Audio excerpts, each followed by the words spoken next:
नमस्कार, मैं हूँ सपना खंडेलवाल,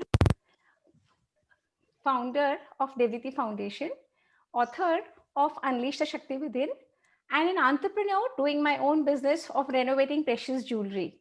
देवदीति फाउंडेशन की ऑनलाइन ट्रांसफॉर्मेशन सीरीज के तहत आज की ये वर्कशॉप हो रही है और हमारे बीच में एक बहुत ही उम्दा वक्ता और बहुत ही lovely human being Shweta Pandey आ रही हैं, जिनको मैं 1 मिनट के अंदर इंट्रोड्यूस करूंगी।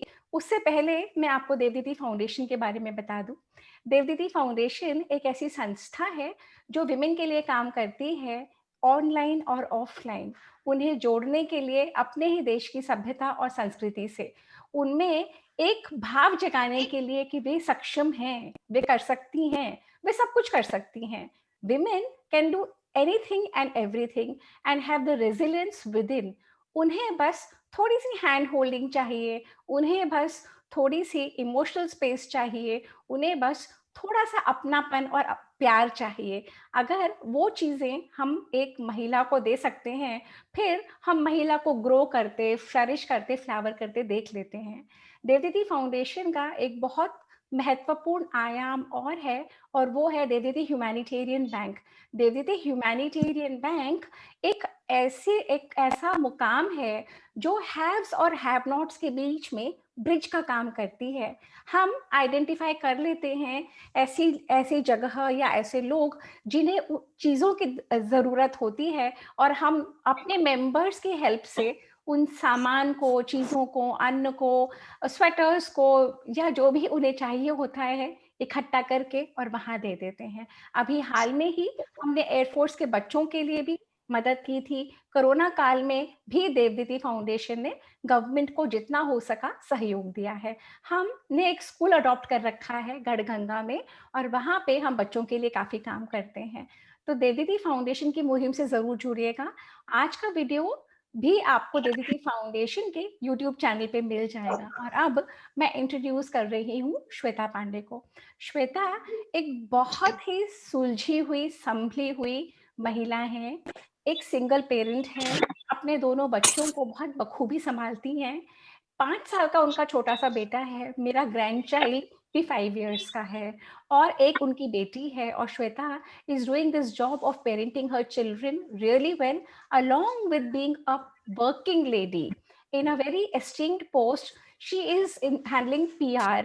अब श्वेता ने मुझे बहुत मेरे पास एक लिखा हुआ है, पर मैं श्वेता को बहुत अच्छी तरह से जानती हूँ, तो मैं पढ़ नहीं रही हूँ।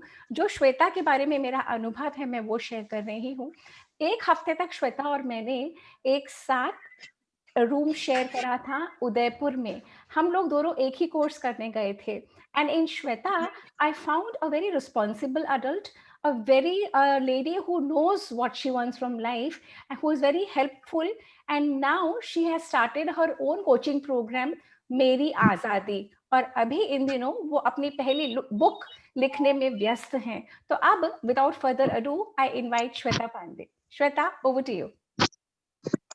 Thank you very much, Sapna ji. What a wonderful word, I must say. कि शायद मैंने भी अपने बारे में, बेटा तुम शायद म्यूट पे हो। नहीं, म्यूट पे तो मैं नहीं हूँ। अच्छा, आपको आवाज आ रही मेरी? जी, मैंने कहा first of all thank you so much इतना अच्छी इंट्रोडक्शन देने के लिए। Yes, those were I think lovely few days that we had with each other, know each other even better. वरना मैं पहले सपना जी की आई थिंक ज्वेलरी देख के ही mesmerize हो जाती थी, बाकी बहुत सारे लोगों की तरह। I didn't know till then that she'd been regularly working apart from the Vedas and Upanishads. She's also working on reviving the old jewelry. So that was, yes, wonderful time, I must say.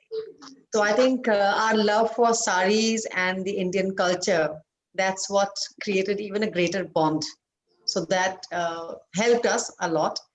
And in with that duration, I think we got to know each other, what are our strengths and strength of a woman. Womanhood, I think in itself speaks a lot when we say that, people think that women are weak because they're very emotional. And I, on the contrary, find that, along with even Sapna ji, that this is our super strength. What makes us unique and the strongest is our power to have those emotions. So we have the plethora of emotions within us, and that's what gives us, the high tide, I would say, emotionally, and the low one. We need to understand that emotional wave is equally important as it is to be successful in life, be it in your personal sphere or professional. So when I first worked,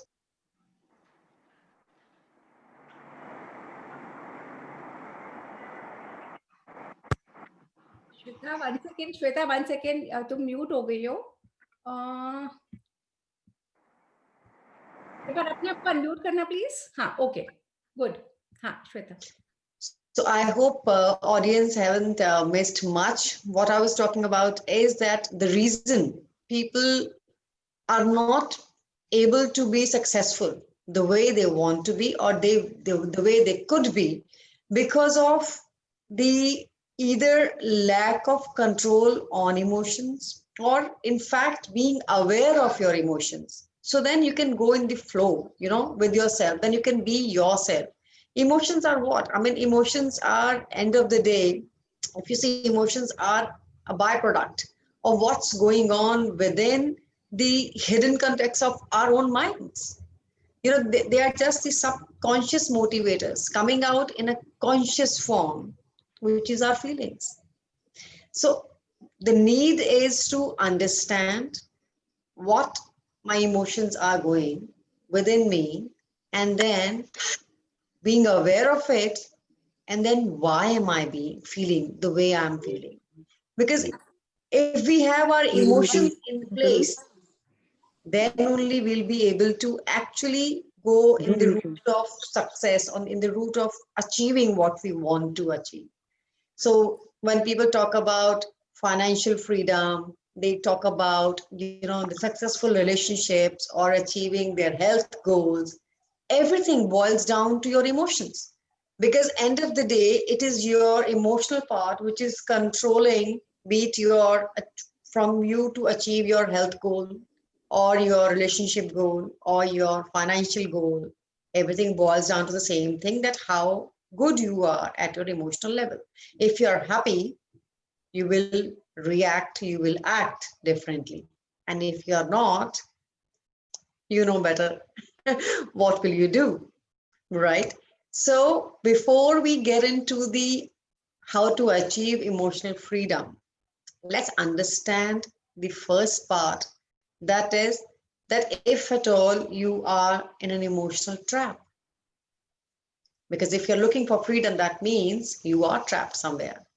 So the first part, I always, in my coaching also, I try and ask people that first, when you tell yourself that I want to achieve this, which I'm not having.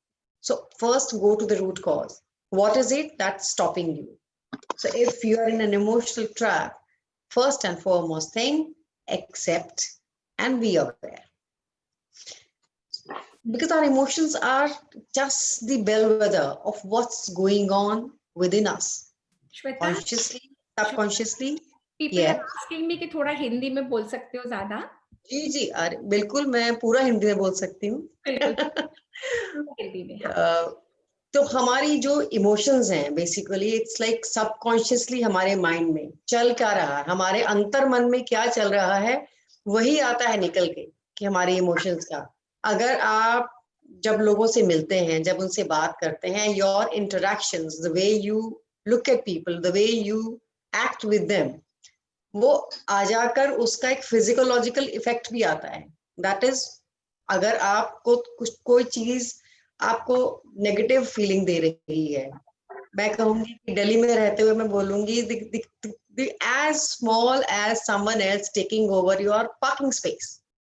क्या होता है, बहुत famous है दिल्ली के incidents कि लोग कैसे बात करना बंद कर देते हैं या नाखुश हो जाते हैं, यहाँ तक कि झगड़ा कर डालते हैं, मार पिटाई तक की बात आ जाती है। लेकिन कितनी छोटी सी चीज पर, एक पार्किंग स्पेस के लिए किसी ने मेरा चेयर हटा दिया, किसी ने मेरा सामान हटा दिया, बेशक कोरोना का टाइम चल रहा है, लेकिन शादी का इनविटेशन मुझे क्यों नहीं भेजा? So it all becomes about me. How dare you? You do that to me. तो वो एक सुपर ईगो कह लीजिए उसे, उसे अपनी फीलिंग्स कहिए, अपनी भावनाएं कहिए. So it all starts boiling down कि कहीं पर हम एक्सप्रेसिव हो जाते हैं, कहीं पर हम वो चीज अंदर रख लेते हैं, लेकिन वो नेगेटिविटी क्रिएट जरूर हो जाती है. वो आज नहीं तो कल, डायरेक्टली नहीं तो इनडायरेक्टली आपके बिहेवियर पर, आपके एक्शंस पर प्रभाव डालती है. आप अगर महिलाएं होके सोचें कि अक्सर आप नोटिस करेंगे कई बार आप बच्चों को डांट देते हैं, या आप किसी पर अचानक से झल्ला पड़ते हैं. आई विल नॉट से कि चिल्ला पड़ते हैं, पर झल्ला पड़ते हैं. और फिर आप तुरंत नोटिस कीजिए कि क्या एक्चुअली सामने वाले का उतना कसूर था. इतना ज्यादा नहीं होता. होता क्या है, वो झल्लाहट कहीं हमारे अंदर थी, वो खींच हमारे अंदर थी शायद किसी तीसरी बात के लिए. चाहे कुछ ऐसा जो कि शायद सुबह हुआ था, या एक दिन पहले हुआ था, या थोड़ी देर पहले कुछ हुआ था. शायद किसी ने हमें कुछ कह दिया, शायद हमने कुछ ऐसा देख लिया, शायद हमें कुछ ऐसा याद आ गया जो कभी किसी जमाने में हुआ था. लेकिन वो एक छुपी हुई मेमोरी, अंदर दबा हुआ वो एक इमोशन, आपका रिएक्शन कभी भी बाहर निकाल सकता है. और फिर आपको लगता है ओहो मैंने ये क्यों कह दिया. और लेडीज के साथ ये चीज बहुत, मतलब कहूंगी अक्सर होती है. वो सोचती है यार मैंने क्यों कहा, मैं बच्चों पर क्यों चिल्लाई, क्या जरूरत थी, अच्छा मेड को ऐसे ही डांट दिया, कोई बात नहीं. You know, so how you start paying attention to what.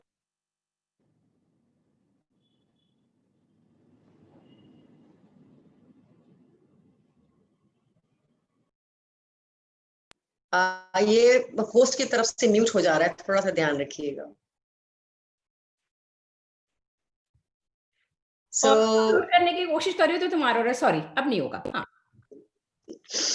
सो पहली चीज है उस चीज को पहचानना कि हमारे अंदर चल क्या रहा है. अब जब लोग बोलते हैं कि भाई नेगेटिविटी है तो कुछ कारण है कि मैं उदास हो गया हूँ, you know, if I'm feeling angry or upset or sad, so there has to be a reason, right? But then इसमें भी दो तरह की चीजें चलती हैं पैरेलली. एक ऐसी नेगेटिव इमोशन जो कि किसी कारण से होती है, और दूसरी तरफ ऐसी नेगेटिव इमोशन जो कि जिसका कुछ अपेरेंट रीजन नहीं होता, कोई कारण नहीं होता. जब हम कहते हैं कि भाई किसी ने हमें, उसने ऐसा कहा तभी तो मेरा ये रिएक्शन आया, मैंने वो कुछ ऐसा गलत देखा तब तो मेरा ये रिएक्शन आया, या मैंने कोई ऐसी मूवी ही देख ली जिसकी वजह से मेरे को सैडनेस फील हुई, या मैंने किसी के साथ कुछ गलत होते हुए देखा तो मेरे साथ हुआ. कई बार आपको किसी ने आपको कुछ गलत कह दिया तो आपका मन उदास हो जाता है, which is quite obvious. You know, so one can, it can be because of some abusive incident. It can be because of some sad incident happening with you or in front of you. Because of that you will react in that certain manner. और वो एक जो feeling होती है डिसअप्रूवमेंट वाली, और जिसमें आप इनफैक्ट डिसएम्पावर्ड फील करते हैं कि मैं कुछ कर नहीं पा रही हूँ या कुछ कर नहीं पा रहा हूँ, लेकिन वो कहीं हिट कर रहा होता है. एक सिचुएशन तो हो गई ये.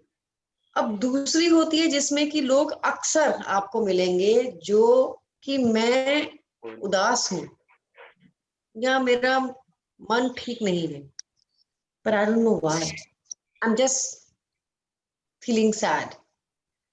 वो एक पॉइंट बहुत जरूरी होता है अपने ऊपर उस वक्त ध्यान देने का कि if you are feeling sad without any apparent reason.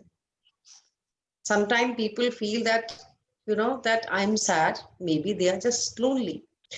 I'm not talking about clinical depression, I'm not talking about the medical cases. It can be just someone getting angry or sad or upset. It's about how, you know, that the color that you see the entire world in, that depends upon what's going inside you. हम कहते हैं ना कि मन चंगा तो कठौती में गंगा. सपना जी ये बहुत यूज करती हैं लाइन, मैंने इसलिए आज बोल दी. तो ये एक सच है कि मन चंगा में ये भी है कि आप कैसे फील कर रहे हैं, उसके ऊपर बहुत निर्भर करता है कि आप किस तरह का रिएक्शन देते हैं अपने आप को और अपने आसपास के लोगों को। वो चाहे घर है, चाहे आपका ऑफिस है, चाहे आप घर से बाहर कहीं पर भी हैं, आपका एक ओवरऑल जो माहौल होता है उसमें आपके रिएक्शंस, आपके इमोशन से ही निकल के आते हैं। आपके बेस्ट या वर्स्ट बिजनेस डिसीजंस भी वहीं से निकल कर आते हैं। रिजल्ट मिलो तन ग्लूकोमा में लेवल शायद किसी और का माइक ऑन है। हाँ, सो लोग जब कहते हैं ना कि मैंने बहुत सही वक्त पर बहुत सही डिसीजन लिया, तो देखो मेरी इन्वेस्टमेंट कितनी अच्छी निकल आई, क्योंकि उस वक्त उन्होंने अपने इमोशंस उनके अपने कंट्रोल में थी, वो फुल अवेयरनेस में थे, इसलिए उनके डिसीजन सही हुए। समय तभी सही होता है जब आप समय का सही उपयोग करते हैं, वरना समय हमेशा एक जैसा ही होता है। समय सही है मतलब आपके निर्णय सही, समय खराब है मतलब आपके निर्णय खराब है। तो वो निर्णय कहाँ से आए? आपके अपने रिएक्शन से, आपके अपने एक्शन से। आपके एक्शंस आपके रिएक्शंस के साथ कोरिलेटेड है। सो पहली चीज है कि अपने इस स्वभाव को समझना। So to get very simple hack, I would say, मैं बहुत कोई लंबा ज्ञान नहीं ध्यान देना चाहती, all I can say is that the first and foremost thing for me is to be aware. Problem कोई भी है, कोई भी, अगर हम कहते हैं कोई कंसर्न है, नॉट प्रॉब्लम है या नॉट कोई इश्यू है, ऐसी कोई भी चीज जो कि आपका कंसर्न है, अगर आप इमोशनल फ्रीडम ढूंढ रहे हैं तो पहले उस चीज को पहचानिए। अभी एक रिसेंटली एक रिसर्च हुई थी, बहुत ही इंटरेस्टिंग रिसर्च है, so I just share a bit of it. उस शेयर में, उस रिसर्च में उन्होंने एग्जामिन किया ऐसे कुछ लोगों को for a duration of a month only, कि एक ऐसा रिलेशनशिप ढूंढा जाए जो कि अनप्लेजेंट इमोशंस का होता है with unpleasant non acceptance of emotions.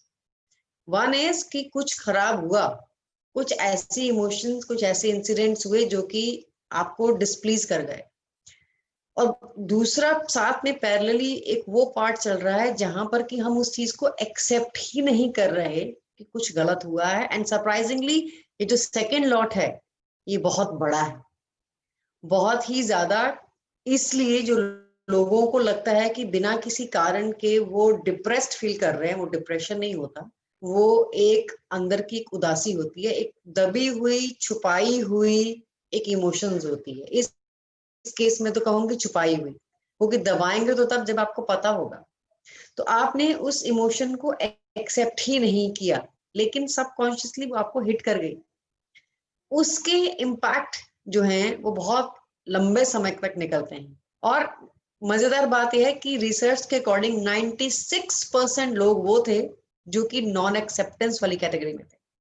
तो मतलब ज्यादातर लोग, उनको कुछ बुरा लगता है, वो कह देते हैं अच्छा कोई बात नहीं, छोड़ दो, लेकिन कहीं वो अपने अंदर उस दुख को बसा लेते हैं, कह तो देते हैं कि बुरा लगा, सॉरी कि मुझे बुरा नहीं लगा, या कोई बात नहीं जाने दिया, लेकिन जाने देते नहीं, कहीं अंदर रख लेते हैं उसे, छुपा के किसी संदूक में बंद करके किसी दूसरे छोटे से कोने में दबा देते हैं।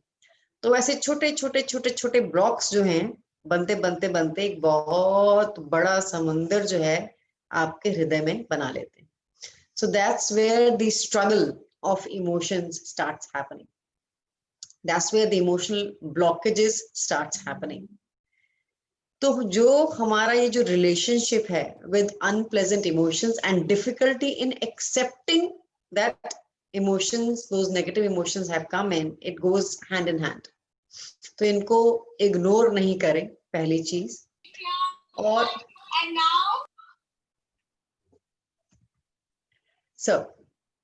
बहुत ही एक सिंपल तरीके से जैसे कि मैं इसे लेती हूँ वो ये कि एक कुछ एक सिंपल टेक्निक्स हैं मैं कोई EFT स्पेशलिस्ट नहीं हूँ, मेरी फ्रेंड सुचित्रा जी की तरह, जिन्होंने बहुत अच्छे से वो सिखाती हैं टेक्निक्स बॉडी पे, आपके मेरिडियन चक्रास को, अपने पॉइंट्स को आप टैप करते हैं और अपनी इमोशंस को रिलीव करते हैं।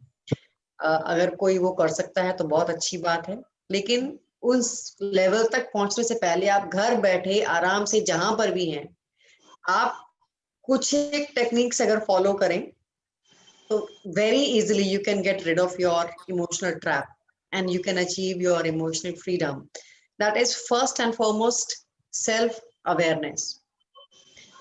अवेयर होना कि हाँ कुछ ऐसा है जो मुझे अच्छा नहीं लग रहा है, और वो क्या है उसे पहचानना, उसे कन्फ्रंट करना। जब कहते हैं ना कि डर के आगे जीत है, पहले एक्सेप्ट तो करना पड़ेगा कि डर है।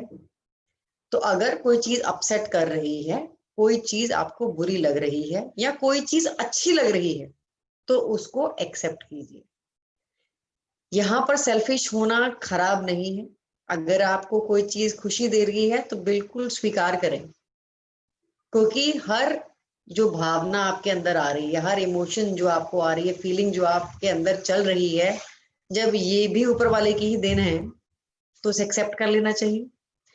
So feel good about feeling happy, and if you're feeling sad, accept it. Yes, कि मुझे उसकी बात अच्छी नहीं लगी, accept कर लीजिए, इग्नोर मत कीजिए उसे, नॉन एक्सेप्टेंस वाली कैटेगरी में मत डालिए, वो दब जाएगा। वो दबी हुई चीजें कभी ना कभी प्रेशर बनाकर बाहर निकलेंगी गलत रूप से, तो उसे छड़ाइए मत अंदर। That is first thing, it and it works. Second is, आपने अवेयर हुए, फिर आपने एक्सेप्ट किया, ये 2 पॉइंट हुए। उसके बाद आता है आपका सेल्फ एक्सप्रेशन। अगर आपको किसी को कोई बात बुरी लगी है तो बता दीजिए कि बेटा देखो ये बात सही नहीं है। एग्री टू डिसएग्री आप वो भी कर सकते हैं, जहां पर आप थोड़ा डिप्लोमेटिक होना चाहते हैं, आप कन्फ्रंट नहीं करना चाहते हैं, या सामने वाले को आप डायरेक्टली नहीं बोलना चाहते हैं। आप बोलिए कि देखिए ये मुझे सही नहीं लगा है, तुम कर रहे हो ठीक है। हस्बैंड है, कोई गिफ्ट ले आए और आपको पसंद नहीं है, बजाय इसके कि झगड़ा कर लें उनसे, बड़े प्यार से बोलिए कि देखिए आप साड़ी तो लाए हैं, बहुत मन से लाए हैं, very nice, but this is not the colour that I want to wear, और this is maybe I have, you know, a lot of these colors already in my wardrobe, so I don't think I want this, so if we can change it, you know, बहुत छोटी सी चीज होती है, बजाय इसके कि बैठे कुड़कुड़ करते रहे मन में कि देखो पता तो था कि मेरे पास इस रंग की कितनी साड़ी है, फिर भी ले आए, पता भी है ये रंग मुझे पसंद नहीं है, फिर भी ले आए, और मदर इन लॉ ने दे दी, फिर तो बिल्कुल हो गया काम। देखिए इनको पता था कि मैं ये नहीं पहनूंगी, जानबूझकर लाके दी गई है। और अगर मदर इन लॉ हैं आप, तो फिर आप बोलेंगे देखो मेरी बहू ने जानबूझ कर दिया ताकि पहनूं ही नहीं, इसी को दे दूं, ये तो इसका फेवरेट कलर है। So just an example, but yes, even in your business, if you think that you know there are decisions which are being made by your management, by your partners, which are not in tandem with your ideology, with your thinking, आपका विचार है मन का कि मैं थोड़ा पैसा बचाकर अपने बिजनेस की तरफ लगाऊं, और आपके पार्टनर का विचार है कि चैरिटी में दे दिया जाए, तो आपकी अनबन हो सकती है। दोनों अपनी अपनी जगह सही हैं, सही होने के बावजूद आपस में मनमुटाव आ जाते हैं। उनका कारण यही होता है कि अपने मन में बातों को विदहोल्ड कर लेना। उसे एक्सप्रेसिव बनिए, बताइए अपने मन की बात। हमारे तो प्रधानमंत्री भी बोलते हैं मन की बात करो, तो मन की बात कर देनी चाहिए, अच्छा होता है, बजाय इसको कि उसे दबा कर रखें। हाँ, उसको एक्सप्रेस करने का तरीका पॉजिटिव रखें। एंड ऑफ द डे हम सब लाइफ में पॉजिटिविटी चाहते हैं, तो हमें पॉजिटिविटी पाने के लिए पॉजिटिविटी देनी पड़ेगी। बचपन से चीज दिखाई जाती है, to gain respect give respect, so to gain happiness you must spread happiness. तो जितना प्यार से आप बोलेंगे उतने ही प्यार से आपको जवाब मिलेगा। कोई नहीं सकता कि कोई झगड़ा भी करना चाहे, आप प्यार से बोल के देखिए कोई झगड़ा कैसे करेगा। एक्सपेरिमेंट करके देख सकते हैं आप, मैंने किया हुआ लाइफ में। कोई दिक्कत नहीं, कोई दिक्कत झगड़ पड़ती थी। कौन से जगह से आई है, बिहार से कहाँ से है, वो सब कि जब सामने वाला एग्रेसिव हो रहा है, ये स्पेशली इंडियन कल्चर में तो लड़कियों को जरूर सिखाया जाता है कि बेटा देखो शादी होगी, अगर एक गर्म हो तो दूसरे को शांत हो जाना चाहिए। लड़कों को भी सिखाया जाता है कि जब सामने वाला गुस्से में हो, तैश में हो, तो तुम चुप कर जाना। यही एक सिंपल सा फॉर्मूला अगर आप लाइफ में हर जगह इंप्लीमेंट कर लें, मैं ये नहीं कह रही कि अपने इमोशंस दबा जाइए, again I would say agree to disagree, लेकिन उसको पॉजिटिवली सामने रखना सीखिए, बजाय इसके कि आप चिल्ला पड़े। अपने हर चीज में एक खुशी को भी ढूंढिए कि क्या सामने वाला आपके लिए ज्यादा इम्पोर्टेंट है, लेफ्ट लेना है ना, DL2 या उस वक्त आपका उस इंसान से बहसना या लड़ना इम्पोर्टेंट है। क्या अगर आप अपनी बहन से या आप अपने बेस्ट फ्रेंड से बात कर रहे होते, will you talk in the same manner? No, then there is no reason. क्या आप अपने 2 साल के या 1 साल के बच्चे के साथ लड़ सकते हैं? नहीं लड़ेंगे।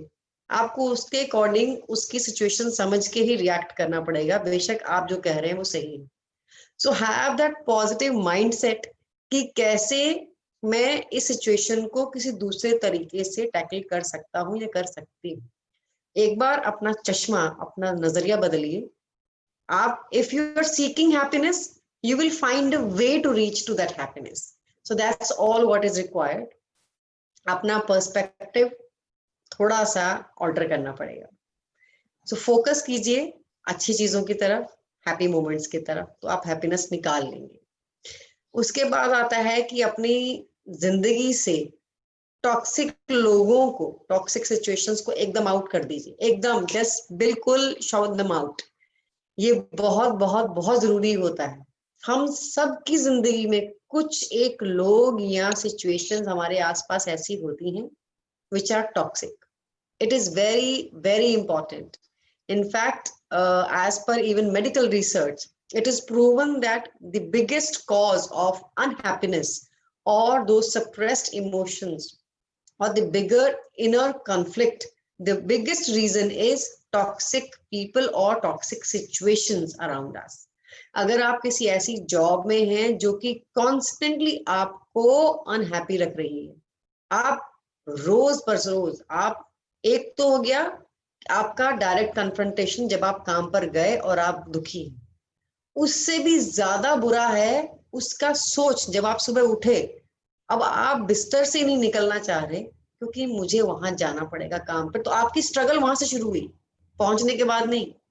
आपने वहीं से सोचना शुरू किया कि ओफो आज फिर जाना पड़ेगा, ओफो आज सपना मैडम फिर से बैठी होंगी वहां पर कैसीनो के टेबल पे और कहेंगी बेटा तुमने इतने कॉइन्स क्यों नहीं सेल किए, और मुझे नहीं करना है, मैं तो चैरिटी करना चाहता हूँ, मुझे तो पूजा पाठ करना है। और वहां जो वहां पर पूजा वाले सेक्शन में सपना मैडम बैठी है वो बहुत अच्छी है, क्यों, वो तो वो करवा रही है जो मुझे अच्छा लगता है।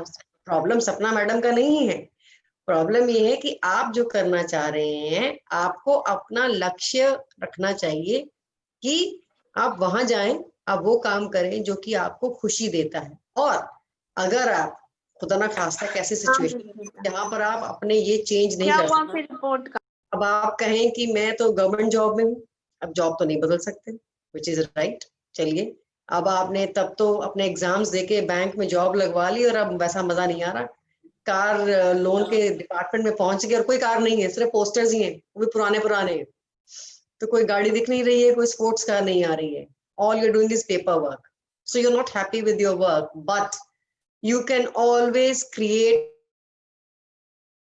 happiness through your hobbies, through other activities in your life. जरूरी नहीं है कि आप अपने काम में ही खुशी ढूंढें। अगर अगर आप उस सिचुएशन को बदल नहीं सकते, आप नए आयाम पैदा कर सकते हैं। बहुत एक इंटरेस्टिंग रिसर्च हुई है by cardiology department, I would say the fraternity, कि हार्ट की ब्लॉकेज अगर आ गई है तो आपको पेसमेकर लगाने की जरूरत नहीं है, हार्ट ट्रांसप्लांट करवाने की जाने की जरूरत नहीं है। वो कहते हैं हम नई आर्टरीज खोल देंगे, कि जो बंद हो गई हैं उनको अगर हम चेंज नहीं कर सकते तो हम नए रास्ते तो खोल सकते हैं। सोचिए आज से कुछ साल पहले क्या लोगों ने सोचा था। श्वेता, मैं एक सेकंड इंटरप्ट कर रही हूँ, मैं एक्चुअली सबको म्यूट कर रही हूँ, तुम अपने आप को अनम्यूट कर लेना है, तुम्हें को होस्टिंग देती हूँ क्योंकि बार बार जो आ रहे हैं ना वो कईयों को बहुत डिस्टर्ब कर रहे हैं, तो I am just 1 second, give me 1 minute because people are complaining that there is too much noise. 1 minute, mute all कर रही हूँ मैं। एंड आप अपने आप को अनम्यूट करके आप शुरू करिए, अब नहीं प्रॉब्लम आएगी, आप करिए। Sorry Shweta, go ahead. Absolutely fine. So coming back to the part wherein people say that I am not happy because things around me are not very pleasant. तो उसके लिए अपने आप को, अपनी जिंदगी को दुखी ना बनाते जाएं. If you cannot change your surroundings, create happy moments for yourself, which we call buzz moment. Anything which creates a buzz in your life, कुछ ऐसा जो कि आपको खुशी देता है. हो सकता है आपको खाना खाना बहुत खुशी देता हो, खाना बनाना बहुत खुशी देता हो सकता है आपको गाना गाना अच्छा लगता हो, पेंटिंग करना अच्छा लगता हो, शेयर में ट्रेडिंग, स्टॉक मार्केट्स में ट्रेडिंग करना अच्छा लगता हो. तो जरूरी नहीं है कि आप अपने काम पर वो चीज कर पाए कि आपका काम उससे रिलेटेड है, लेकिन आप डेफिनेटली वो चीज अपने स्पेयर टाइम में कर सकते हैं. So there are a lot of things, there are a lot of avenues which you can explore to release your unhappy emotions. उसको डेली के बेस पर ट्रैप ना होने दो. आपका काम पसंद नहीं है, काम नहीं बदल सकते, तो अपनी खुशी के जरिए बना लीजिए. Again focus on happiness, you will find happiness only. तो आप बजाय इसके कि रोज सुबह उठे और दुखी हो कि उफ आज मुझे काम पर जाना है, यू विल फील कि चलो अभी तो पहले मैं जाकर अपने एक्सरसाइज करके आऊं, पार्क में रन करके आऊं, जिम जाके आऊं. दैट इज योर बज moment, that is your happy moment. वो आपकी किक इतनी स्ट्रांग होनी चाहिए कि आपके अनहैप्पी वाला जो ड्यूरेशन है, जो टाइम है ना, उसमें भी आप खुशी निकाल लेंगे. फिर वो फाइलिंग वाला, क्लर्क्स वाले काम भी जो है आपको खुशी लगेगी. पुरानी से पुरानी ज्वेलरी लाकर जो लोग उसको फिर एक नया आयाम देते हैं, वो कैसे आया? दैट इज बिकॉज उन्होंने अपना पर्सपेक्टिव बदला, उन्होंने अपना चश्मा बदला कि अच्छा तुमने इसको कबाड़ में रख दिया, रख के भूल गए कि ये तो पुरानी हो गई, बेकार हो गई, लाओ मुझे दो, देखो मैं इसे मॉडर्न ट्विस्ट देती हूँ, और फिर देखो कैसे उसका रंग रूप बदलता है. This is all your mind seeking constantly for happiness, for creativity, anything which makes you feel more alive. That is what is emotional freedom. अगर दूसरा चीज ये भी होता है कि आपके साथ कुछ लोग हैं जो जुड़े हुए, या कुछ ऐसी घटनाएं जुड़ गई जिन्होंने कि आपको बहुत दुख दिया, या दुख दे रहे हैं या दे चुके हैं, सबसे जरूरी चीज जो कि हर दुनिया के, मुझे लगता है हर संस्कृति में सिखाई जाती है, that is forgiveness. It is very very important to forgive yourself, because कई बार गलतियां हमारी तरफ से ही होती हैं, and also to forgive others. अगर मैंने किसी को बुरा कहा, मैंने किसी के साथ कुछ बुरा किया जो मुझे लगता है कि मैंने बुरा किया, जरूरी नहीं कि वो हो भी, पहले तो अपने आप को माफ करना सीखिए, और फिर हर वो शख्स, हर वो शय जिसकी वजह से आपको दुख हुआ, उसे माफ करना सीखिए. ये बहुत जरूरी होता है before we even get down to the next part which is gratitude. शुक्राना. शुक्राना से पहले जरूरी है माफी. माफी देंगे तो आप शुक्राना की तरफ बढ़ेंगे, क्योंकि तब वो मन में जो भाव आता है, एक ग्रैटिट्यूड की जो फीलिंग आती है, that yes I am thankful for having these wonderful people around me, कि जिन्होंने मुझे ठुकराया, अगर वो ना ठुकराते तो शायद मैं और बेहतर की तरफ ना जाती, शायद मेरे साथ ये बुरा नहीं होता तो मैं ये अच्छा रास्ता कैसे देखती. कहते हैं कि ईश्वर एक दरवाजा बंद करता है ताकि आप सही दरवाजे की तरफ बढ़ सकें. Again it's a matter of perspective. मन में शुक्राना का भाव बहुत जरूरी होता है. खाना खाने से पहले प्रार्थना करने की जो एक आदत डाली गई है, हर कल्चर में है वो, mind you, irrespective of what religion, what part of the world you belong to, ये सभी संस्कृतियों में सिखाया जाता है कि आप खाना खाने से पहले ऊपर वाले को धन्यवाद दें. वो इसीलिए ताकि वो एक फर्स्ट स्टेप है आपका शुक्राना के लिए, कि सर पे छत है, खाना खा रहे हैं, जिंदगी है, आज सोकर उठ गए हैं, जिंदगी का एक और दिन मिला है, तो ये शुक्राना देना जरूरी होता है. ऐसे ही हर चीज के लिए, हर सुख हर दुख के अनुभव के लिए भी शुक्राना बहुत जरूरी है. इससे आप अपने खुद में बहुत चेंज पाएंगे। सिर्फ इतने ही ये 6-7 पॉइंट्स जो हैं, इन्हीं से आप देखिए कि कितना चेंज आता है अगर आप इनको प्रैक्टिस करेंगे तो। उसके बाद मैं कहूंगी, जो मैंने फील खुद किया है, मेरे अपने प्रोग्राम का भी बहुत अहम हिस्सा है, विच इज सेल्फ लव। खुद को प्यार करना, खुद की अहमियत को समझना, सेल्फ वर्थ, खुद की इज्जत, खुद की respect, self esteem, these are very very important elements of our life. अगर मुझे खुद की कद्र नहीं तो मैं किसी दूसरे से कैसे एक्सपेक्ट करूं कि वो मेरी कद्र करे। अगर मुझे खुद से प्यार नहीं, मेरे पास, मेरे मन में खुद के लिए रिस्पेक्ट नहीं है, how can I even expect the world to love me और to respect me. So it is very important to realise your own worth. खास तौर पे जब लोग बोलते हैं I am just a housewife, my God, पता है कितना डिफिकल्ट काम होता है ये। नहीं तो जो आदमी कहते हैं कि बस जॉब ही तो कर रहा हूँ, छोटी सी दुकान ही तो है। कभी किसी को बोलिएगा उस दुकान पर जाके खड़ा होकर सारा दिन और वो काम करके दिखाए जो आप कर रहे हैं। अपने घर के कोई किसी भी मेंबर को कभी कभी हफ्ता 10 दिन में एक बार ले जाके वहां खड़ा कीजिए और उन्हें एक्सपीरियंस करने दीजिए कि आप पूरा दिन क्या करते हैं। इसीलिए किसी किसी दिन घर के बाकी सदस्यों में से किसी को अपने घर की ड्यूटी लगा के देखिए ताकि उन्हें पता चले कि आप घर में क्या करते हैं। It is very important for you to realize your worth so that others can also feel your worth. वो रिफ्लेक्ट होगा आपकी पर्सनालिटी से, आपके पूरे व्यक्तित्व में झलकेगा वो चीज, जब आप खुद को प्यार करेंगी, खुद को रिस्पेक्ट देंगी। और कभी कभी ये भी होता है कि हाँ, कुछ ऐसी घटनाएं हो जाती हैं जिन पर हमारा कंट्रोल नहीं होता। So in case if you feel that you have a reason to feel depressed or to feel lonely or feel sad, you are seriously sad, if it is a medical condition, please do not shy away from seeing a therapist or a doctor. और अगर ये medical condition नहीं है तो best is to actually get in touch with a life coach, because वो एक बहुत ही balanced एक रोड कहना चाहिए बीच का है डॉक्टर्स और थेरेपिस्ट के बीचों बीच, जो कि सिर्फ और सिर्फ आपकी माइंड की कंफ्यूजन दूर करते हैं। वो रियलाइज करवाते हैं कि एक्चुअली आपको मेडिकल कंडीशन है भी या नहीं है। Basically seek help. हमारी फैमिली, हमारे फ्रेंड्स, ये एक इमीडिएट हेल्प है हमारे लिए। जिनके पास उसकी एक्सेस नहीं है वो और आगे कदम बढ़ाएं, but get help for yourself. पुराने जमाने में लोग जॉइंट फैमिलीज बनाते थे, किसी के साथ निपती थी, किसी के साथ नहीं निपती थी, तो जिनके साथ नहीं बन रही है और जिनके साथ बन रही है तो एक बैलेंस क्रिएट हो जाता था। आज भी instead of looking for your validation और your comfort on social media, I would say get in touch with your friends, with your family, with your children, with your colleagues.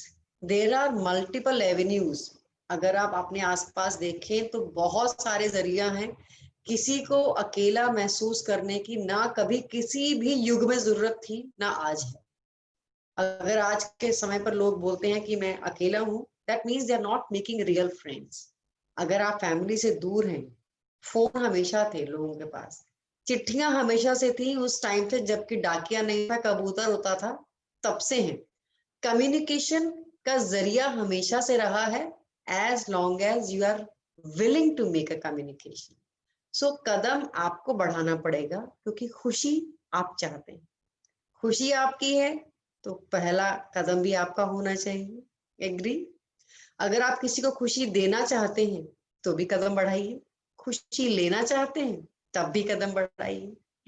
तो हर चीज में एक चीज तो साबित हो जाएगी, that you will become a self motivated leader. तो अपने आप को एक लीडर बनाने का इससे बढ़िया मौका शायद ही कभी आपको मिले कि आप अपनी जिंदगी को, अपने इमोशंस को तो कंट्रोल में ले ही रहे हैं, आपकी वजह से आपके आसपास का जो सारा प्रभाव है आप उस पर भी लीडरशिप कायम कर लेंगे। तो अब आप बताइए, जब आप ये सारे नुस्खे, मैं टिप्स क्या कहूँ इनको, मैं टेक्निक्स क्या कहूँ इनको, मैं कहूंगी कि ये सारे नुस्खे आपने अपना लिए, ये सारी टेक्निक्स को आपने इम्प्लीमेंट कर दिया, तो क्या आपको लगता है कि आप किसी भी तरह के इमोशनल ट्रैप में रह पाएंगे? इम्पॉसिबल। अगर इन सबको इम्प्लीमेंट करने के बाद भी कोई कहता है कि मैं इमोशनल ट्रैप में हूँ, तो please directly get in touch with me, because this is impossible. These are tried and tested, not just on me, but even people whom I've coached, people whose journey I have seen in front of me. Sapna ji is a live example. She herself has gone through a lot in her life. Maybe not as bad as what we met, when in our seminars, when we met people, when we heard their stories. So all of you have incredible stories in your life. There is not a single person on this planet Earth who does not have a story, who does not have very good thing and very bad things happening in their life, or has happened in their life, or somebody around them. तो सब में अपने आप को, इन सब चीजों को, अपने इमोशंस को पहचानना, उन्हें स्वीकार करना, उन्हें एक्सेप्ट करके जो अच्छी चीजें हैं उन्हें रखना, अपना पर्सपेक्टिव चेंज करना, फॉरगिवनेस का भाव लाना और ग्रैटिट्यूड लाना, ये सब चीजें हैं जो कि, और self love, self worth, self esteem को बिल्कुल ध्यान में रखते हुए अगर आप इन टेक्निक्स के साथ चलते हैं, if you need therapy, seek therapy, और बस अपने लीडर बन जाइए, और उसके बाद कोई मतलब ही नहीं बनता कि आपको किसी और चीज की जरूरत रह जाए। आपकी इमोशनल फ्रीडम 101% नहीं, 1000% कंफर्म है। तो मेरे ख्याल से अगर किसी के पास अभी भी कोई सवाल है तो मैं डेफिनेटली उसका जवाब देना चाहूंगी आपको, बल्कि मैं क्या जवाब दूंगी, जवाब तो आप ही लोग देंगे, मैं सिर्फ निकलवा दूंगी आपका जवाब आपके अंदर से। तो किसी के पास कोई सवाल हो तो जरूर बताइए मुझे। Thank you. श्वेता, बहुत ही उम्दा तरीके से आपने समझाया है, and I am very proud, I am really proud of the way you handled the session. Thank you so much. Really very nice. तो एक आकांक्षा सहगल हैं जो कह रही हैं, how do we differentiate between self-respect and arrogance? Please, can you give other examples of self-respect or self-esteem manifesting in the right way? Okay, so yes, it's a very, very common concept which people get mixed up with. तो self respect क्या है और arrogance क्या है? एक, अगर मैं घर के माहौल में ले लूं या ऑफिस में ले लेती है, चलिए पहले ऑफिस से शुरू करते हैं। आप ऑफिस में आपके कॉलीग्स या फिर आपके सीनियर्स की ऑर्डर्स एक्सेप्ट करना, ये आपकी ड्यूटी है। लेकिन अगर कोई आपको आउट ऑफ द वे जाकर कुछ करने के लिए कह रहे हैं जो आपके काम के दायरे में नहीं है, तो ये नहीं मानना, उस चीज के लिए मना कर देना, ये आपकी सेल्फ रिस्पेक्ट में है, आपकी एरोगेंस में नहीं है। मैं अगर आपकी कॉलीग हूं और मैं आपको कहती हूं कि चलो चलते हैं कॉफी पीने, और अगर आप मना कर देती हैं, भी चाहे मैं मेल हूं या फीमेल कॉलीग, इररिस्पेक्टिव, अगर आप उस चीज में मना कर देती हैं पोलाइटली, लड़के नहीं, आप खींच के नहीं, आप कहते हैं कि नहीं ये मैं नहीं करूंगी, या फिर मेरे ये ड्यूटी आवर्स हैं, इसके बाद मैं नहीं रुक रही हूँ, आपको कोई एक्स्ट्रा काम है मैं कल जल्दी आकर कर सकती हूँ, आपको काम करना है मैं करके घर के ला कर दे सकती हूँ। ये आपकी अपने निर्णय। अक्सर लोगों को लगता है कि अगर मैंने नो कहा तो मैं बुरी बन जाऊंगी या बुरा बन जाऊंगा, नहीं। तो यहाँ पर अपना स्टैंड लेना। और सेम चीज आती है अपने घर में। मान लीजिए आपके हस्बैंड चाहते हैं कि आप किसी in certain manner may be you dress up. बहुत ही कॉमन ये चीज आती है मेरे पास कि लोग बोलते हैं कि हमें कहा जा रहा है कि नहीं तुम ऐसे पहनोगे और ऐसे रहोगे, तो ये एक पर्सनल फ्रीडम आ जाती है। या फिर लड़कियों को अक्सर ये भी हो जाता है, कहते हैं कि आप अपने मायके से हमें फाइनेंशियल हेल्प मंगा के दीजिए। ठीक है, अच्छी बात है, अगर वो कर सकते हैं हेल्प तो अच्छा है। लेकिन मान लीजिए अगर आप नहीं कर सकती हैं या आपके मन में किसी भी तरह कोई विचार है, आपको नहीं सही लग रहा, हो सकता है आपको आपके हस्बैंड के प्रोजेक्ट में ही उतना कॉन्फिडेंस नहीं हो, या तो आप वो कम्युनिकेट कीजिए। अगर आप कुछ ऐसी चीजें हैं जिनको कन्फ्रंट नहीं करना चाहती हैं लेकिन आप वो काम नहीं करना चाहती हैं, so that is absolutely with in your parameters. वो एरोगेंस नहीं माना जाता, उसे एरोगेंस मानना नहीं चाहिए। ये आपको पता होना चाहिए कि जब आप जो कर रही हैं, देखिए एक सिंपल बात है, मुझे लगता है इतना लंबा नहीं, जो चीज आपके वैल्यूज के दायरे के अंदर है, which is ethical for you, which is right for you, that is under the parameters of self respect. Something which is out of the context, which is not related to your culture or your values, that is arrogance. कि तुमने कहा है तो मैं नहीं करूंगी, ये arrogance है। ये आपको खुद ही पता चल जाएगा कि मैं ये किस भाव से हाँ या ना कर रही हूँ, तो वो ही आपको आपका जवाब देगा। आपका जवाब आपके अपने सवाल से निकल के आएगा।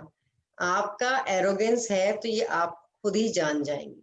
और अगर आप अपनी सेल्फ रिस्पेक्ट को रखते हुए किसी चीज के लिए मना करती हैं, रिस्पेक्ट या एरोगेंस तभी आता है जब हम मना पर आते हैं, जब हम नो पर आते हैं, यस में नहीं आता। तो वो नो का कारण क्लियर होना चाहिए, आपको ही नहीं, लॉजिकली करेक्ट होना चाहिए, नॉट जस्ट कि मेरे लिए सही है। So I think that's what I've answered your question. Sapna ji, you can throw some light if you find anything not so right. No. You've explained it very well. And Shweta, I can only say self-respect जो श्वेता ने कहा है उस पे मैं add कर रही हूँ। हम समझ जाते हैं, एक सेकंड मुझे दीजिए। हम समझ जाते हैं हमारी अपने भावना को जब हम जज करते हैं, जैसे श्वेता बार बार कह रही है, अपने इमोशंस को जब हम जान जाते हैं ना, हमें समझ में आता है कि हमारा पर्सपेक्टिव क्या है वो बात बोलने का, और हम स्वयं समझ जाते हैं कहाँ वो सेल्फ रिस्पेक्ट है और कहाँ एरोगेंस है। एरोगेंस वो एटीट्यूड है जो सामने वाले को बाण की तरह चुभता है। तो जब वो चुभन जब यहाँ से निकलती है तो वो हमें भी अंदर से पता लग जाती है। तो जब हम अपने आप को एग्जामिन करने की जर्नी में आते हैं ना, तब हम समझ जाते हैं। इसी में हम नेक्स्ट क्वेश्चन में चलते हैं। नूतन पूछना चाहती है। नूतन बोलिए। सपना जी, हाँ जी, हाँ जी। नमस्कार सपना जी। जैसे नमस्कार। आप बोले ना इमोशंस अपने बताने चाहिए लोगों को, तो जैसे मैं अपने इमोशंस बताती हूँ तो गलत रिएक्शन आता है सामने से कि तुमने सच्चाई, कहते हैं ना सच्चाई सुनते नहीं है लोग, तो वो नहीं, मैं यही रोक दूंगी आपको। पहली चीज, क्या आप अपनी इमोशंस एक्सप्रेस इसलिए कर रही हैं कि सामने वाले से वैलिडेशन चाहिए आपको उसकी? नहीं। तो फिर ये सवाल नहीं आना चाहिए कि सामने वाले को पसंद आया कि नहीं आया। आपने गोलगप्पे खाए, सामने वाले को खट्टा लग रहा और आपको मीठा, तो फिर ये तो कुछ नहीं कर सकते। देखिए, जब आप अपने आप को एक्सप्रेस कर रही हैं तो that is your self expression. सामने वाले का पर्सपेक्टिव क्या है उस पर आपका कंट्रोल नहीं है। as long as you are not hurting the values of other people, it is absolutely fine. अगर आप बता रही हैं सपना जी को कि सपना जी आपने ये गीता का पाठ पढ़ाया, बहुत अच्छा था, लेकिन मेरा आज मन रामायण का पाठ सुनने का है, तो आई एम सॉरी, मैं माफी चाहती हूँ, you are doing wonderful job, but लेकिन मैं जा रही हूँ नूतन जी के पास और वो आज रामायण का पाठ कर रही हैं। So there is nothing wrong in this, as long as you have the clarity of what you are saying. आप देखिए, सामने वाले का चश्मा नहीं पकड़ सकती, या तो आप दूसरा का चश्मा ठीक कर लीजिए या अपना कर लीजिए। मैम हमें पता हो, जैसे मैं पता हो कि वो राइट नहीं बोलेंगे और जो कि वो गलत ही बोल रहे हैं, तो फिर हमारा रिएक्शन पे एक्शन शुरू हो जाता है, बस वही होता है। हाँ, तो देखिए यहाँ पर सेल्फ अवेयरनेस की जरूरत है।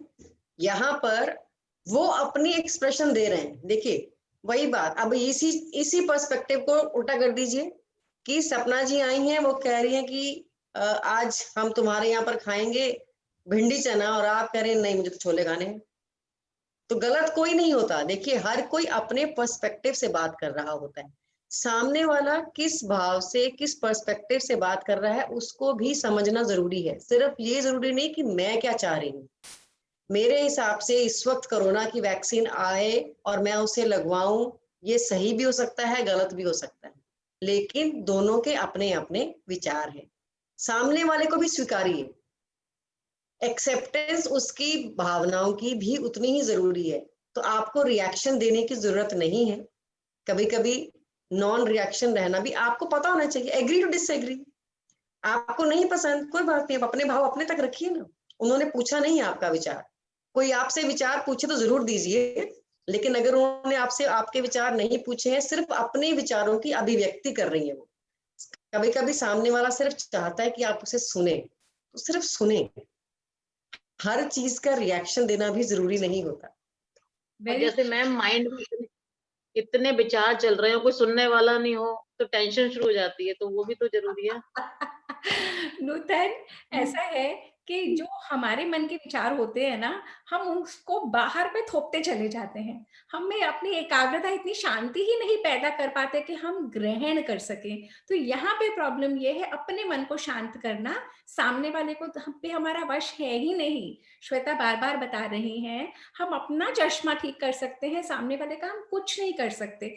जब हम में स्वीकार भाव आ जाता है, सामने वाला जैसा भी है, हमारे वातावरण में करोड़ों घर में आप जा सकती थी, परंतु एक पर्टिकुलर घर में आपको भेजा गया, एक पर्टिकुलर घर में आप पैदा हुई, एक ही व्यक्ति के पल्ले आप दोनों का विवाह हुआ और आप एक घर में पहुंच गई। और हर एक के जीवन में 5 7 10 लोगों में से एक आध ऐसा होता है जो लगता है राम मैं यहाँ क्यों आई हूं, परंतु वही आपकी ग्रोथ है, वही माहौल में आप ग्रो करेंगी। तो जब हम स्वीकार लेते हैं ना, और रिएक्शन क्यों आता है, क्योंकि हमारे कहने के तरीके में, हमारे हाव भाव में, हम अंदर से पहले से ही कह देते हैं कि बस अब ये तो कुछ बोलेंगे। हमारी अंदर की भावना पहुंच चुकी होती है हमारे शब्दों से पहले। शब्दों की जरूरत ही नहीं है, हमारे हाव भाव में जब वो प्लेजेंटनेस नहीं है, सामने से वही आता है। तो हमें वक्त ये आपने देना है अपने ऊपर। बिल्कुल बिल्कुल, और हर चीज को थैंक यू। सुनना रिएक्ट करने के लिए नहीं सुना जाता। This is very important, because ये एक ऐसा पॉइंट है जहां पर ज्यादातर लोग अटक जाते हैं। while they are listening, they are already preparing an answer, they are already preparing a counter question or a response कि इसने ये बोला और अब उसका जवाब नहीं होता ज्यादातर, वो उसका उस बात का, क्योंकि वो सवाल नहीं है, सामने वाला सिर्फ अपना एक्सप्रेशन दे रहा है और आप साथ में अपना एक्सप्रेशन लेके हावी जाते हैं और एक्सपेक्ट करते हैं कि वो सामने वाला मेरे एक्सप्रेशन को एक्सेप्ट करे। Now think from the point कि सामने वाला भी जब आपको कुछ बता रहा है, वो आपसे एक्सेप्टेंस चाह रहा है। तो आप जब किसी को बताते हैं तो ये वैलिडेशन के लिए मत बताएं, आप बताने के लिए बताएं। सामने वाला स्वीकार करे या नहीं करे, ये उस पर छोड़ दीजिए। Thank you ma'am. एक क्वेश्चन मेरा भी है। जी, अभी आपने पॉइंट बताया था कि सबकॉन्शियस माइंड में हमारा चलता है 1 महीना, फिर हम सोचेंगे कोई बात नहीं है, उससे हम लोग कैसे डिस्ट्रैक्ट हुए उस थॉट से? डिस्ट्रैक्ट नहीं होना है। अच्छा, इसीलिए मैंने बोला पहले अवेयर होइए। आप अवेयर हो गई, आपने फर्स्ट पॉइंट कवर कर लिया, अब एक्सेप्टेंस में आ जाइए। अपने आप को बोलिए कि हाँ, उसने मुझे ये बात कही थी, मुझे बुरी लगी थी, मुझे अच्छी नहीं लगी थी। ये अब उस इंसान को बताना जरूरी नहीं है, ये सिर्फ आपका अपने हृदय में इस चीज को एक्सेप्ट कर लेना कि हाँ, मुझे ये बुरा लगा था, आप ये करके देखिए, आप देखिए इसके चेंजेस, क्योंकि वो सबकॉन्शियसली ही इफेक्ट आएगा। क्योंकि कहीं आपके मन में वो चीज रह गई थी कि उसने मुझे ये कहा और मुझे अच्छा नहीं लगा था। अब आप अपने मन में ही उस चीज को एक्सेप्ट कीजिए कि हाँ, उसने मुझे ये कहा, मैंने उसे कुछ नहीं उस वक्त कहा, लेकिन एक्चुअली मुझे बुरा लगा था। फिर उसके बाद माफ कीजिए पहले अपने आप को कि आपने अपने अंदर इतनी देर तक वो दुख पाल के रखा। पहले खुद से माफी मांगिए और खुद को माफ कीजिए, क्योंकि आप अपने प्रति भी रिस्पॉन्सिबल हैं। देखिए, आपकी खुशी के लिए रिस्पॉन्सिबल आप स्वयं हैं। तो आप पहले अपने आप को माफ कीजिए, फिर अपने मन के भाव से ही सामने वाले को भी माफ कीजिए। जिसने वो आपको दुख दिया उसको भी माफ कीजिए। जब तक आप माफी दोनों को नहीं देंगे, वो भाव जाएगा नहीं। दबाना नहीं है, एक्सेप्ट करके उसे रिलीज करना है। उस इमोशन को रिलीज करना बहुत जरूरी होता है और पॉजिटिवली रिलीज कीजिए। फिर शुक्र मनाइए कि चलो अच्छा है, देखो उसने उस दिन मुझे कुछ कहा जो मुझे बुरा लगा, जो मेरे मन में कहीं फांक फंसी हुई थी, आज निकल गई। तो चलो कम से कम मेरे हृदय से एक कील तो निकला, ऊपर वाले का थैंक यू। उसकी वजह से कुछ ना कुछ तो चेंजेस आए होंगे। उस बुरी बात को लेकर भी आपने कुछ सीख ली होगी कि कभी मुझे ऐसा नहीं करना है, या मैं कभी किसी और को ऐसा ना करने दूं, या खुद तो कम से कम ना करूं। तो हर ऊपर वाले का तो कर दूंगी, पहले तो आपका थैंक यू बहुत बड़ा वाला, और सपना जी का thank you. Thank you so much. Shweta, एक क्वेश्चन और है। क्वेश्चन ये जी। है कि how to deal with extremely negative people. देखिए, जो एक होगा नेगेटिव, एक होता है टॉक्सिक लोग। एक होता है कि जो लोग कभी कभी आपको दुख देते हैं, कुछ ना कुछ सुई मारने वाली बात कर देते हैं। मान लीजिए जब आपके वर्क प्लेस पे ऐसे लोग हैं या घर में ऐसे लोग हैं, तो उनको आप अवॉइड कर सकते हैं। लेकिन कुछ ऐसे लोग होते हैं जो कि बड़े ही, जिसे कहना चाहिए प्रॉपर टॉक्सिक, कि आप कुछ भी करेंगे, रहेंगे आपके आसपास, आपको छोड़ेंगे भी नहीं। अच्छा भाभी क्या बना है? ओहो भाई, इतने साल हो गए आपको अब तक चने बनाने नहीं आए। आपके ऑफिस में रहेंगे, अरे मैडम इतना टाइम हो गया आपको यहाँ पर एक ही काम करते हुए, आज तक आपसे एक फाइल ढंग से नहीं तैयार हो सकी। या आपके कोई बॉस या सीनियर जूनियर, आपके सबऑर्डिनेट कोई ना कोई आकर आपको एक पिन मार के चला जाता है कि सब तो बहुत खूबी है आप में, लेकिन देखिए कभी भी आप पार्टी नहीं देती हैं, कभी भी आप आउटिंग पे नहीं चलती हैं, कुछ ना कुछ मीन मेक निकाल देंगे। नहीं तो सब कुछ कर लेंगे, उसके बाद बोलेंगे आपने एमबीए नहीं की ना, बस यही कमी रह गई आप में, तो ये कुछ नहीं हो सकता। बच्चे हैं, देखिए बच्चे और अपना परिवार एक अलग बात होती है, वो आप ही का एक अंश है, वो आप ही का एक हिस्सा है, तो वो टॉक्सिक नहीं हो सकते।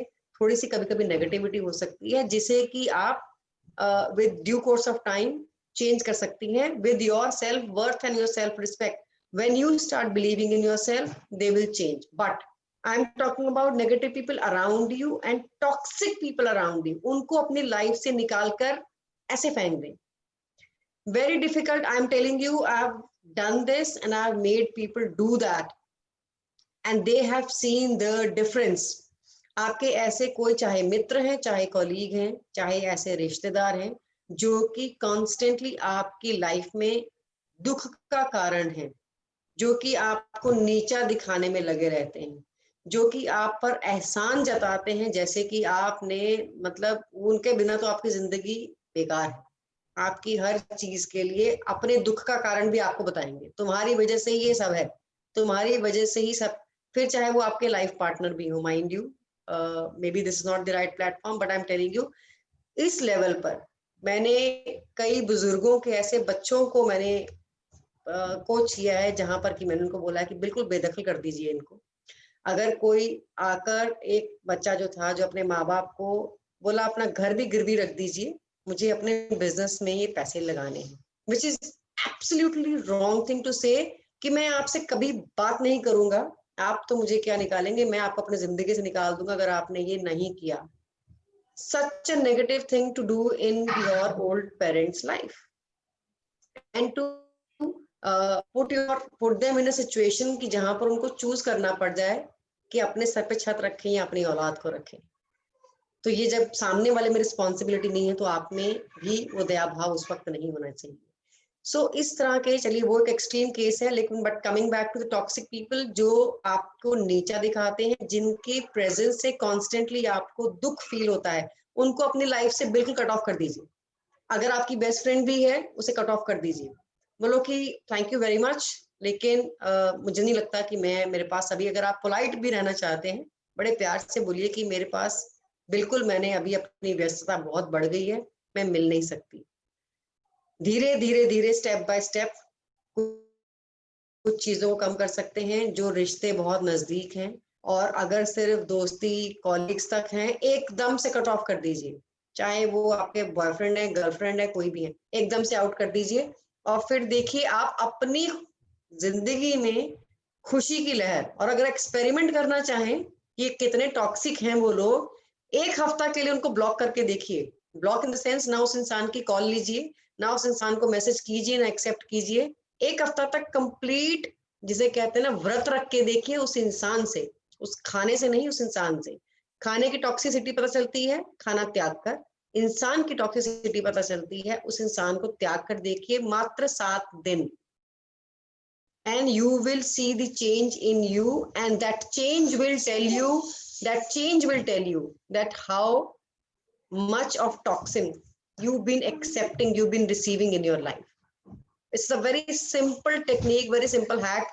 इसको experiment करके देख लीजिए, आपको उसके रिजल्ट्स बताएंगे कि उसका इफेक्ट क्या आता है।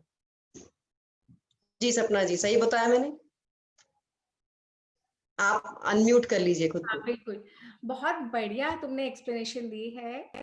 और ये ऐड मुझे कुछ करना नहीं, पर मैं सिर्फ एक सेकंड, मैं सिर्फ ये कहना चाहूंगी कि हर एक को अपनी सिचुएशन के अनुसार, आपका जो वातावरण है, आपका जो माहौल है, उसके अनुसार वेल इन्फॉर्म्ड डिसीजन लीजिए, खुद के साथ बैठ के सोच के। कुछ ऐसे लोग होते हैं जिनको आप हटा नहीं पाएंगे अपने माहौल से, उन्हें आपको स्वीकार करना पड़ेगा। कुछ लोग हैं जिन्हें आप हटा सकते हैं, तो बिल्कुल श्वेता के कहे हुए बताए हुए राह पे चलिए। जो भी बात शेयर करी जाती है ज्ञान की, हम सबको उसमें से ज्ञान लेना चाहिए, बैठ के एनालाइज करना चाहिए कि मेरी लाइफ में, मेरी सिचुएशन में कितना अप्लाई कर सकती हूँ, कर सकता हूँ, और कैसे। वो हमें, हमारा डिसीजन अपने लिए स्पेसिफिक है। तो वो केस टू केस जब हम करके चलते हैं, और सिर्फ सुनी सुनाई बातों पे नहीं चलना, सुनिए, समझिए, ग्रहण कीजिए, एनालाइज करके उसे एक्शन में लाइए। जो चेंज कर सकते हैं जरूर कीजिए, और जिनको नहीं कर सकते उन्हें एक्सेप्ट करना पड़ेगा। तो अच्छे मन से, जो श्वेता ने बताया, माफ करते हुए, उन्हें अपना बनाते हुए। होता है, अब हमारे ही अपनी पांचों उंगलियां बिल्कुल अलग है, अंगूठा भी है, छोटी उंगली भी है। जीवन पर्यंत हम मरते मर जाएंगे, अंगूठे को आप छोटी उंगली नहीं बना सकते, और अंगूठे और छोटी उंगली के बिना मुट्ठी भी नहीं बनेगी। तो देता है परमात्मा कभी कभी ऐसे घर में, ऐसे माहौल में हमें भेजता है कि वहां पे होते हैं ऐसे लोग, और ये हमारी ग्रोथ के लिए है। तो एनालाइज करिए। और फिर कृष्ण तो गीता में पूरे ज्ञान के बाद कहते हैं, यथा इच्छसि तथा कुरु। सब कुछ बता दिया, अब जैसी आपकी इच्छा हो करिए। क्या बता रहे बिल्कुल बिल्कुल बिल्कुल, सेल्फ सेल्फ वर्थ जब आप में आ जाएगी ना, ट्रस्ट मी, लोग एक्सेप्ट करते हैं। जैसे आप कभी भी देखिए, आप अपने आसपास लोगों को एक्सेप्ट करते हैं, आप कहते हैं उसकी तो आदत ही ऐसी है, वो तो है ही ऐसी, अरे वो तो बोलता ही ऐसे है, उसकी आदत ही ऐसी है। अगर वो क्यों? क्योंकि वो अपना, जिसे कहते हैं ना, अपना एक सेल्फ एक्सेप्टेंस है। वो इंसान अपने अपने स्वभाव के लिए, अपने व्यवहार के लिए अड़िग है कि मैं यही हूं। तो आप भी अपना व्यवहार आप वैसा ही बना लीजिए उन लोगों के साथ कि भैया मैं ऐसी ही हूँ। You don't have to please everyone. Problem आती है जब हम चाहते हैं कि हम पूरी दुनिया को खुश कर लें, नहीं कर सकते। आज तक ईश्वर नहीं कर पाए। एक लास्ट क्वेश्चन ले लेते हैं, फिर वाइंड अप जी करेंगे। ये अनीला खंडेलवाल कह रही है, माय सर्वेंट ऑलवेज मुझसे उल्टे जवाब देता है और मेरे बच्चों के सामने अच्छा बनता है। दिस पैंडेमिक टाइम में मैं झेल रही थी, वो बहुत नेगेटिव है। अब मैंने सोचा कि जब तक इसको नहीं निकालूंगी तब तक सब ठीक नहीं होगा। तो इसके बारे में बता के और फिर हम वाइंड अप करेंगे। बताइए श्वेता, कुछ टिप देना चाहती हैं आप अनिला को, जो कह रही हैं कि मेरा जी जी जी